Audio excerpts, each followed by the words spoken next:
কবি শুভ দাশগুপ্তের লেখা কবিতা প্রেম। 4 অক্টোবর তাদের দুজনের প্রথম দেখা হলো। তখন বিকেল ঘনিয়ে আসছে, বাতাসে শীতের আমেজ। 10 অক্টোবর তাদের দীর্ঘক্ষণ কথা হলো টেলিফোনে। সেদিন ছেলেটি নতুন কেনা টবে গোলাপের চারা লাগালো। 30 অক্টোবর রেস্টুরেন্টের নিরালা কেবিনে ছেলেটি বলল, তোমাকে আমি ভালোবাসি। মেয়েটি লজ্জায় মাথা নিচু করে টেবিলে আঁকিবুকি কাটল। 12 ডিসেম্বর গোলাপ গাছে কুঁড়ি ধরল। মেয়েটি রেস্টুরেন্টে ছেলেটিকে জিজ্ঞেস করল, কেন ভালোবাসো আমায়? আমি সুন্দরী তাই? তোমার চেয়েও সুন্দরী আছে কত। আমার বাবার প্রচুর অর্থ তাই? তোমার বাবার চেয়ে বড় লোক এখানে কম আছে? তাহলে ভালোবাসি ভালোবাসি তার আবার কারণ হয় নাকি? মেয়েটি বাড়ি ফিরে বন্ধুদের টেলিফোনে অনেক আলোচনা করল।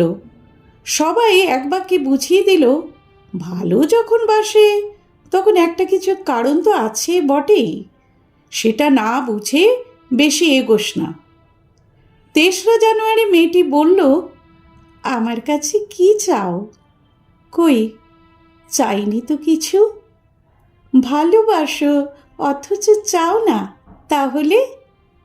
না চাহিলে যারে পাওয়া যায়, দেওয়া গেলে আসে হাতে। এ তো গান, শুধুই গান, তাছাড়া কি?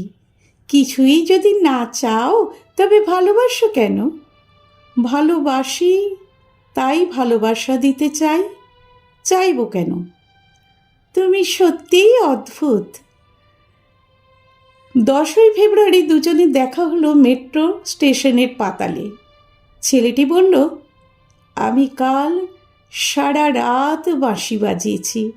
সারা রাত সেই সুরের মায়াবী আলোয় তুমি নাচছিলে। অসামান্য অনন্য সে নাচ। দেখ, কাল সারা রাত আমি ঘুমিয়েছি। আমি কিন্তু তোমার নাচই দেখে গেছি সারা রাত। তোমার বাঁশি একদিন শুনতে হবে। 12 মার্চ ছেলেটি বাঁশি বাজালো। মেয়েটি শুনল। সময় থমকে রইল অনেকক্ষণ। বাঁশি যখন থামল, মেয়েটির 2 চোখ ভরা জলে। বলল, বাঁশি শুনতে শুনতে আমার ঘুম এলো আবেশে। আমি দেখলাম আমি নাচছি। মেঘের মাঝখানে তারাদের পাশে আমি নাচছি। আকাশে ফুলের গন্ধ। ডাক্তার আমায় বাঁশি বাজাতে নিষেধ করেছেন। সে কি? কেন? বাঁশি আমায় টেনে নিয়ে যায় স্বপ্নের মধ্যে। ডাক্তার বলেছে, স্বপ্ন দেখে আমার মস্তিষ্কের শিরা উপশিরায় জট পাকিয়ে যাচ্ছে। তাহলে ভাবছি। 16 এপ্রিল মেয়েটি বলল, আমার বন্ধুরা বলেছে তুমি খুব ভালো, অসাধারণ, কিন্তু তুমি সৃষ্টি ছাড়া।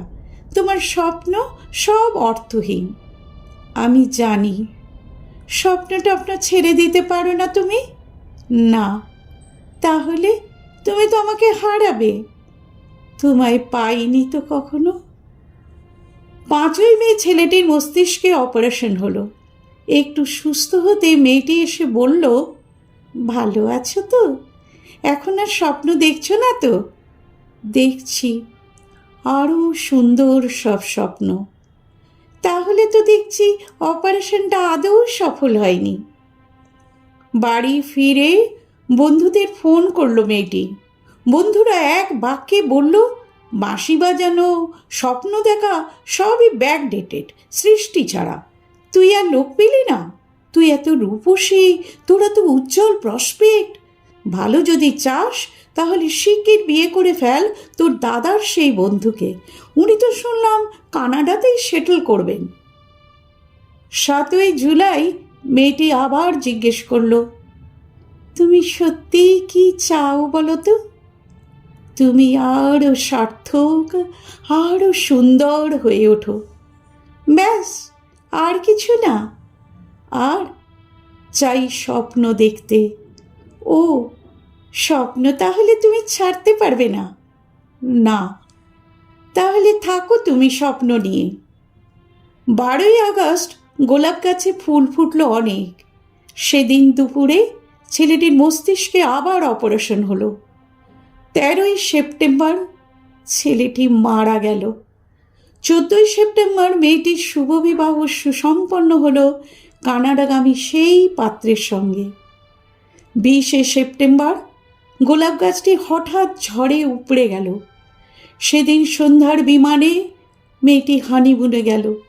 যাবার আগে বন্ধুদের বলে গেল, স্বপ্নের চেয়ে বাস্তব অনেক ভালো, অনেক মধুর। স্বপ্ন দেখে কেবল বোকারা। 4ঠা অক্টোবর ছেলেটির মা ঝরে পড়া গোলাপ গাছটিকে সযত্নে তুলে ফেলে দিলেন। শূন্য টবে তখন কয়েকটা পোকা, কয়েকটা মাছি। আমরা কেউ জানি না ওগুলো পোকা, মাছি নাকি ছেলেটির স্বপ্ন। আমরা ঠিক জানি না, আমরা কেউই জানি না।